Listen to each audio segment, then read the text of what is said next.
Hi everyone, KS ഓണിൻ്റെ പുതിയൊരു വീഡിയോയിലേക്ക് എല്ലാവർക്കും സ്വാഗതം. ഇന്ത്യയുടെ ധനകാര്യമന്ത്രി നിർമ്മല സീതാരാമൻ ഇടക്കാല ബജറ്റ് ഇന്ന് അവതരിപ്പിച്ചതായി നാം വാർത്തകളിലൂടെ അറിഞ്ഞു കാണുമല്ലോ.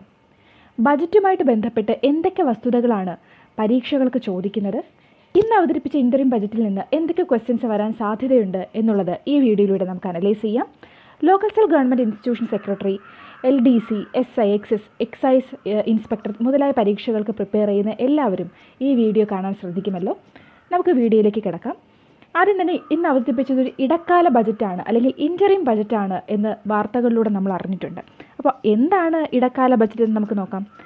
തിരഞ്ഞെടുപ്പിന് നേരിടാറായ ഭരണകൂടങ്ങൾ അവതരിപ്പിക്കുന്ന ബജറ്റാണ് ഇടക്കാല ബജറ്റ്. ഇനി ബജറ്റ് എന്ന വാക്ക് ഡിറൈവ് ചെയ്തത് ഫ്രഞ്ച് പദമായ ബാഗറ്റ് എന്ന വാക്കിൽ നിന്നാണ്. ലിറ്റിൽ ബാഗ്, ഒരു ചെറിയ ബാഗ് എന്നുള്ളതാണ് ബജറ്റിൻ്റെ ആ ഫ്രഞ്ച് വാക്കിൻ്റെ മീനിങ്.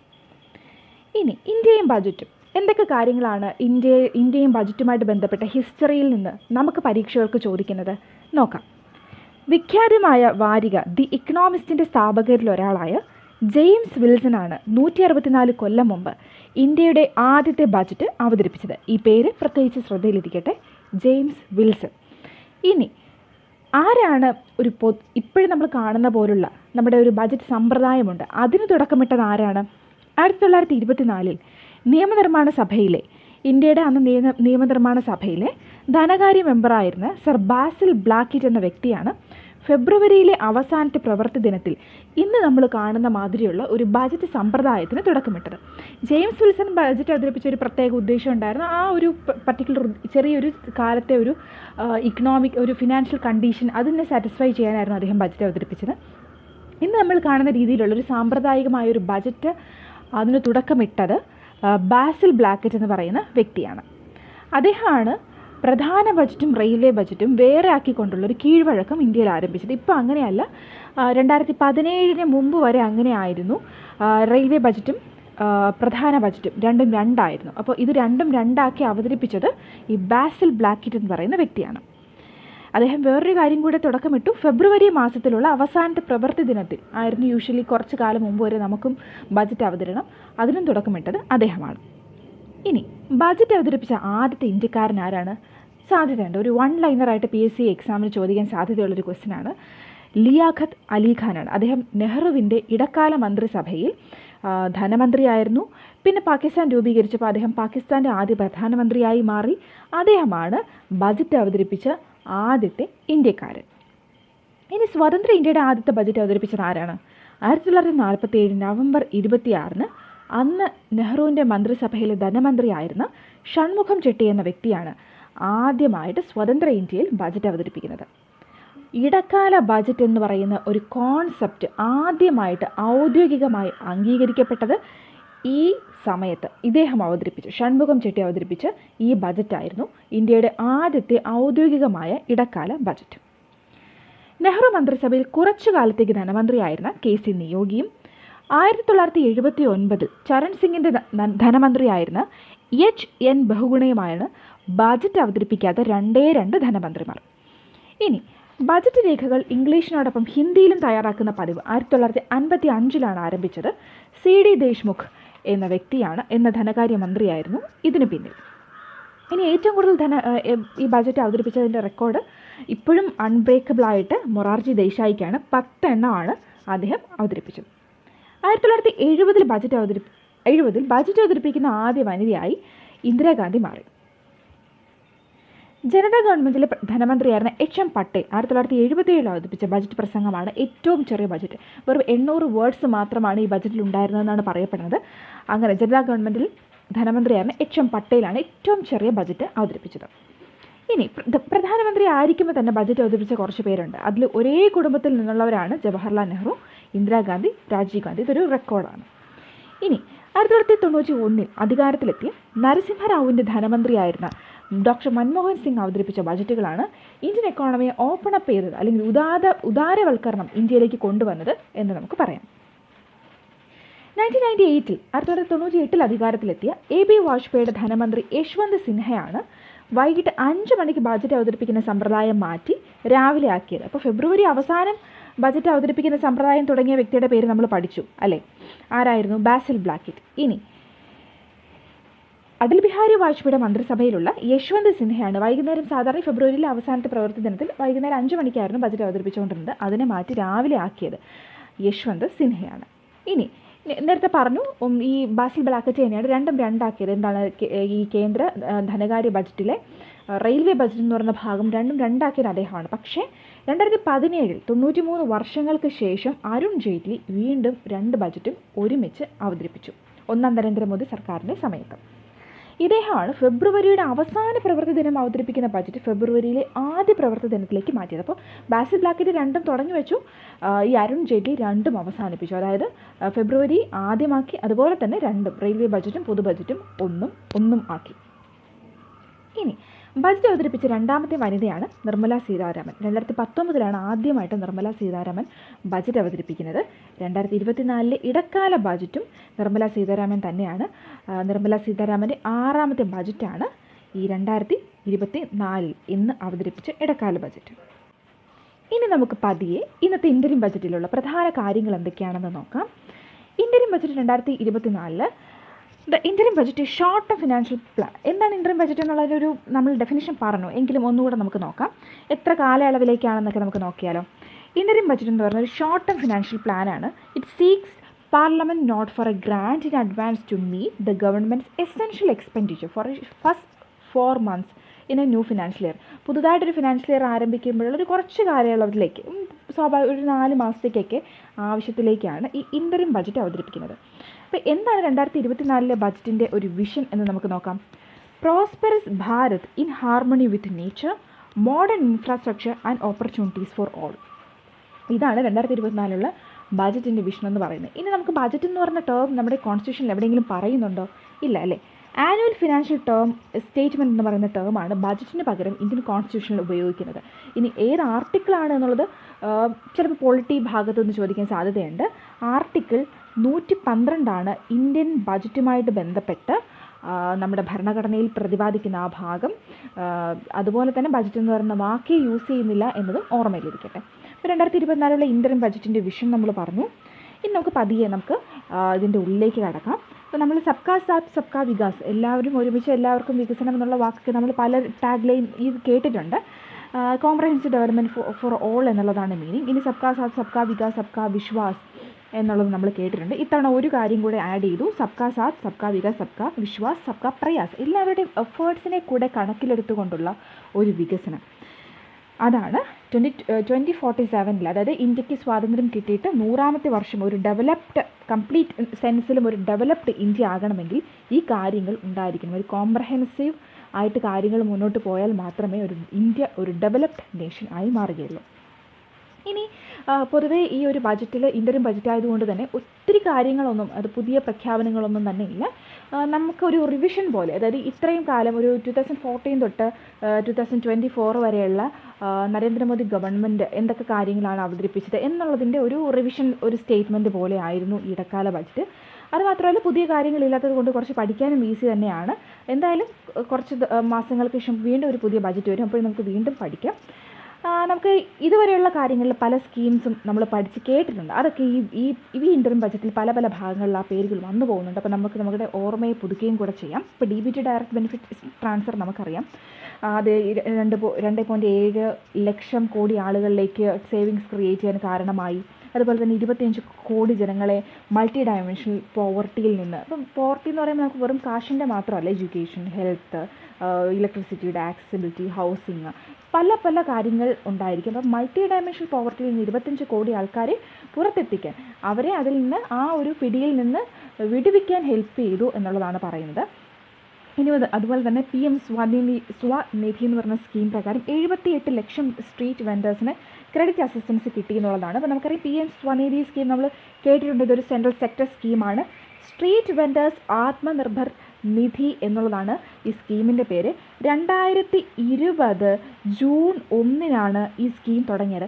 ചില സ്കീമുകൾ ആരംഭിച്ച ഡേറ്റ്, നമ്മൾ സ്കീം വളരെ ഫേമസ് ആയിരിക്കും, നമുക്ക് ആരംഭിച്ച ഡേറ്റ് ചിലപ്പോൾ നമ്മുടെ ഓർമ്മയിൽ ഇരിക്കണം എന്നില്ല. വളരെ ഫേമസ് ആയിട്ടുള്ള സ്കീംസ് അത് സെൻട്രൽ സെക്ടർ സ്കീമാണോ സെൻട്രലി സ്പോൺസേർഡ് സ്കീമാണോ ആ വ്യത്യാസം മനസ്സിലാക്കിയിരിക്കുക. സെൻട്രൽ സെക്ടർ സ്കീമാണെങ്കിൽ 100% ഫണ്ടിങ് സെൻട്രൽ ഗവൺമെൻറ് തന്നെയായിരിക്കും. സെൻട്രൽ സ്പോൺസേർഡ് ആണെങ്കിൽ കുറച്ച് ശതമാനം കാശ് സ്റ്റേറ്റ് ഇടേണ്ടി വരും. അത് ഏത് സ്റ്റേറ്റ് ആണെന്നുള്ളതിനനുസരിച്ചിരിക്കും. അതായത് ഹില്ലി സ്റ്റേറ്റ്സ് ആണോ അല്ലെങ്കിൽ വളരെ ജനറൽ ആയിട്ടുള്ള സ്റ്റേറ്റ് ആണോ എന്നുള്ളതിനനുസരിച്ചിരിക്കും. അപ്പോൾ അങ്ങനെയുള്ള സ്കീമാണോ എന്നറിയാം, ഏത് വർഷമാണ്, ആരാണ് കൊണ്ടുവന്നത്, എന്താണ് ലക്ഷ്യം, അതിൻ്റെ ഫുൾ ഫോം ഉണ്ടെങ്കിൽ അതെല്ലാം ഒന്ന് പഠിക്കുക. അപ്പോൾ PM സ്വനിധി എന്ന് പറയുന്ന സ്കീമിൻ്റെ ഫുൾ ഫോം സ്ട്രീറ്റ് വെൻഡേഴ്സ്, പ്രധാനമന്ത്രി സ്ട്രീറ്റ് വെൻഡേഴ്സ് ആത്മനിർഭർ നിധി എന്നുള്ളതാണ്. കോവിഡിൻ്റെ സമയത്താണ് കൊണ്ടുവന്നത്. കോവിഡിൻ്റെ സമയത്ത് ഇടക്കാലം ഒരു പാക്കേജ് പോലെ ഒരു ചെറിയൊരു ഷോർട്ട് ഒരു ബജറ്റ് പോലൊരു കാര്യം അവതരിപ്പിച്ചിട്ടുണ്ടായിരുന്നു. അപ്പോൾ June 1, 2020 എന്ന് പറയുന്ന ഡേറ്റ് ഓർമ്മയിലിരിക്കട്ടെ.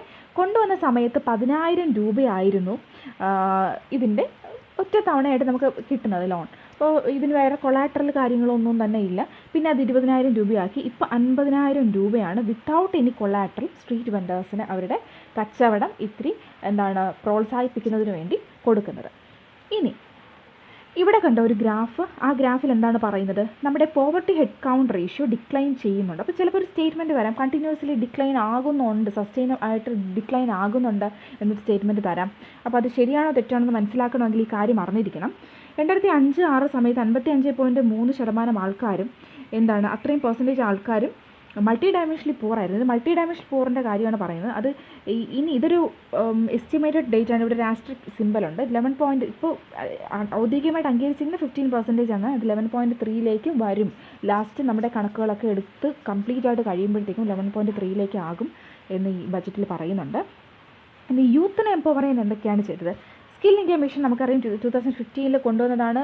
സ്കില്ല് ആളുകളിലേക്ക് ഇൻസ്റ്റിൽ ചെയ്യാൻ, പ്രത്യേകിച്ചും യൂത്തിന് ഒരു ലാക്കിംഗ് ആയിട്ടുള്ളത് ഇൻഡസ്ട്രിയൽ അക്കാഡമിയ എപ്പോഴും ഒരു ഗ്യാപ്പുണ്ട്.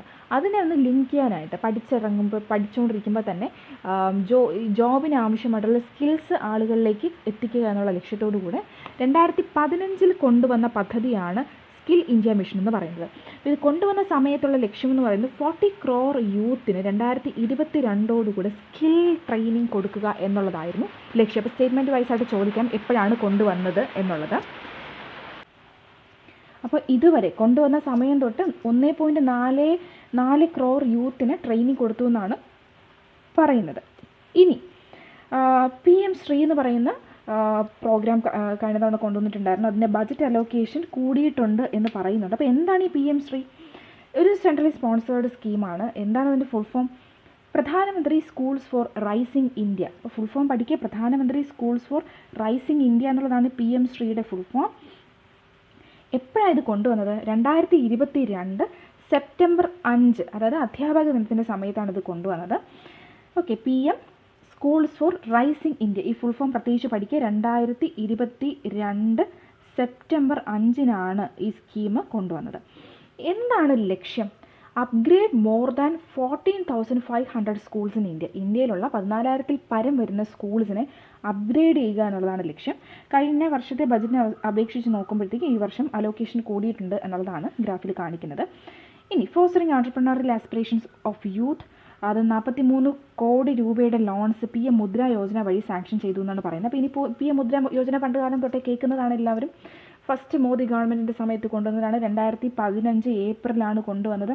എന്താണ് ഇനി മുദ്ര എന്നുള്ളതിൻ്റെ ഫുൾ ഫോം എന്ന് അറിഞ്ഞിരിക്കുക. Micro units development and refinance agency.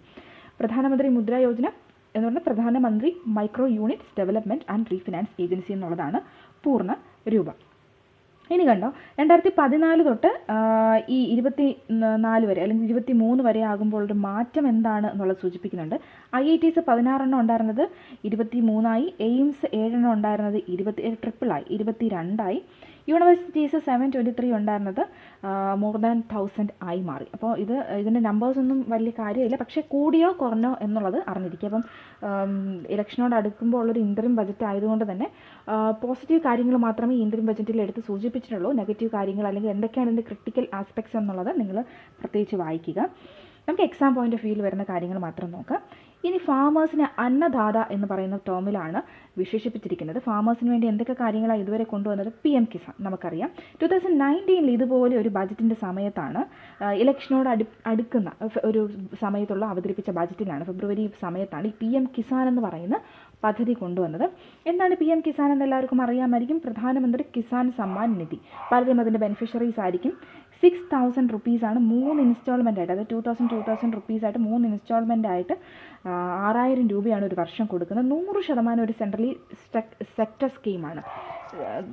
അതായത് സ്റ്റേറ്റിൻ്റെ കോൺട്രിബ്യൂഷൻ അവിടെ വരുന്നില്ല. അപ്പോൾ PM കിസാൻ യോജന പ്രകാരം ഇതുവരെ 11.8 crore ഫാമേഴ്സിന് ക്യാഷ് അസിസ്റ്റൻസ് കൊടുത്തിട്ടുണ്ട് എന്നുള്ളതാണ് ഇവിടെ പറയുന്നത്. ഇനി crop insurance to 4 crore farmers under PM Fasal Bima Yojana. അപ്പോൾ PM ഫസൽ ബീമ യോജന എന്താണ്?